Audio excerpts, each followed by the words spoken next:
1 घंटे से अधिक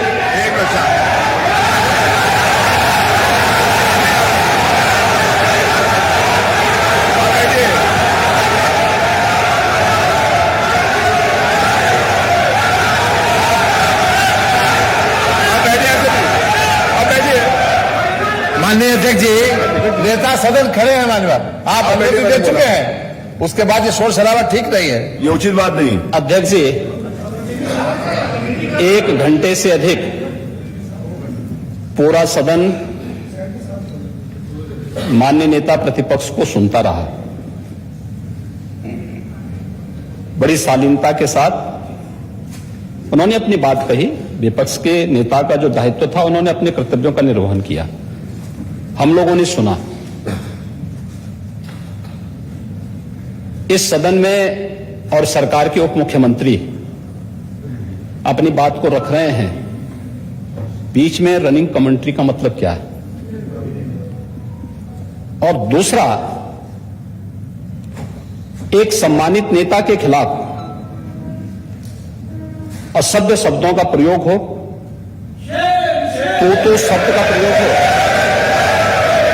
तो ठीक नहीं है। और मैं बड़ी विनम्रता से कहूंगा नेता प्रतिपक्ष को कि आपको इतना उत्तेजित नहीं होना चाहिए।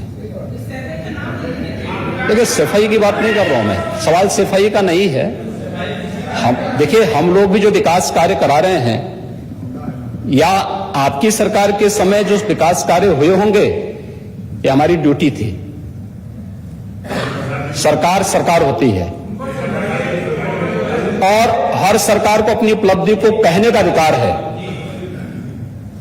माननीय उप मुख्यमंत्री जी ने बिल्कुल सही कहा कि विकास, आपने कहा, आप विकास की जब चर्चा हुई तो उन्होंने जो बातें कही बिल्कुल ठीक ढंग से की थी। आपके यहां के दूसरे नेता या जब माननीय उप मुख्यमंत्री का यहां पर भाषण संपन्न होता, उसके बाद अपनी बात आप लोग कह सकते थे।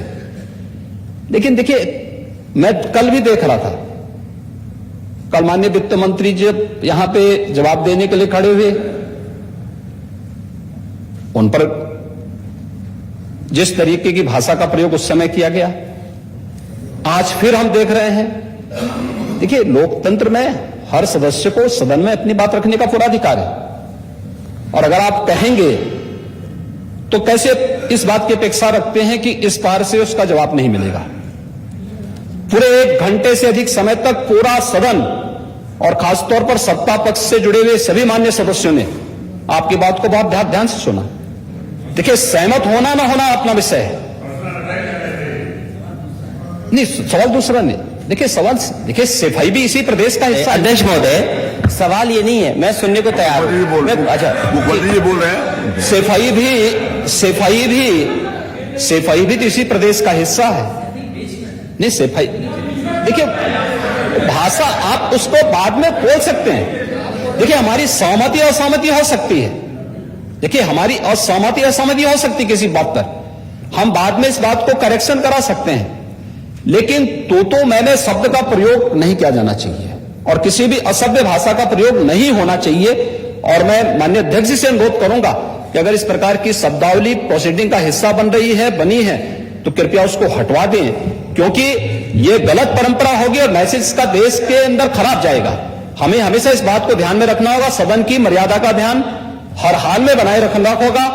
दूसरा, जब एक सदस्य बोल रहा हो तो सदस्य के बीच में, और खासतौर पर उप मुख्यमंत्री बोल रहे हैं, तो बीच में रनिंग कमेंट्री करना, बीच में धमकी देना, ये चीजें ठीक नहीं है। और मुझे लगता है सदन की मर्यादाएं इससे आहत होती हैं, कोई भी इसको नहीं स्वीकार करेगा। और मैं विनम्रता से कहूंगा, माननीय नेता प्रतिपक्ष को उनका सम्मान है, वे सबसे बड़े विपक्षी दल के नेता हैं, और मुझे लगता है कि इस मर्यादा की अपेक्षा केवल सत्ता पक्ष से ही न करें, विपक्ष भी उस मर्यादा का पालन करेगा, तो दोनों का सम्मान बना रहेगा। और ये सम्मान दोनों का बना रहे। देखिए, सहमति और सहमति लोकतंत्र की ताकत है, या आवश्यक नहीं, हम ये नहीं कहते हमारी बात से सहमत हूं, या मैं ये भी नहीं कह सकता कि मैं आपकी बात से सहमत हूं। जब मेरी बारी आएगी, मैंने तो पूरे 1 घंटे तक आपकी बात को सुना, मेरी बारी जब मेरे दल की ओर से मेरी बारी लगाई जाएगी, मैं उस दिन अपनी बात को यहां पे रखूंगा। मैंने आपके पूरे भाषण को इसीलिए सुना, सुना ही नहीं, प्रोसीडिंग मंगाऊंगा, फिर देखूंगा, उसका पूरा जवाब भी दूंगा यहां सदन पे। और मैं उम्मीद करूंगा कि सभी विपक्षी नेतागण उस दिन यहां पर हमारी बात को भी सुनेंगे। लेकिन एक सरकार के वरिष्ठतम नेता में से एक और उप मुख्यमंत्री जो लगातार दूसरी बार उप मुख्यमंत्री हो रहे हैं, उनके द्वारा अपनी बात को रखा जा रहा हो, मुझे लगता है शालीनता से हमें सुनना चाहिए। अगर हमें लगता है गलत हो रहा है, देखिए बहुत सारी चीजें अगर हम भी इस बात को कहते, बहुत सारी चीजें नेता प्रतिपक्ष भी ऐसी थी जो आपत्तिजनक हो सकती थी, हमने सुना। भाई हमें जो स्वीकार करना हो वो स्वीकार करेंगे और उसका जवाब देंगे भी, लेकिन बीच में इस तरीके की उत्तेजना दिखाना उचित नहीं है। देखिए माहौल इससे खराब होता है और अनावश्यक रूप से बाहर मैसेज खराब जाता है। हमारे बारे में टिप्पणियां होती हैं, सदन के बारे में टिप्पणी होती है, हर एक सदस्य की मर्यादा भंग होती है और सदस्य की इसका सम्मान बाहर पार पार होता है, पब्लिक में इसका मैसेज खराब होता है और इस प्रकार की शब्दावली का प्रयोग न हो। और अगर ये तो शब्द का प्रयोग हुआ है तो मैं आपसे अनुरोध करूंगा कि कृपया इसको सदन की प्रोसीडिंग का हिस्सा कतई न बनाने दिया जाए, क्योंकि ये आने वाले समय में नजीर बनेगा। फिर यही होगा जो इससे पहले इस सदन में होता रहा है, उस चीज को हर हाल में रोकना होगा। और मैं आपसे विनम्र अनुरोध करूंगा कि ये रनिंग कमेंट्री, बीच में धमकी देना, ये चीजें बंद होनी चाहिए। अच्छा होगा कि इस चीज को लिखवा लूंगा। धन्यवाद। मैं कार्रवाई को लिखवा लूंगा। अध्यक्ष महोदय।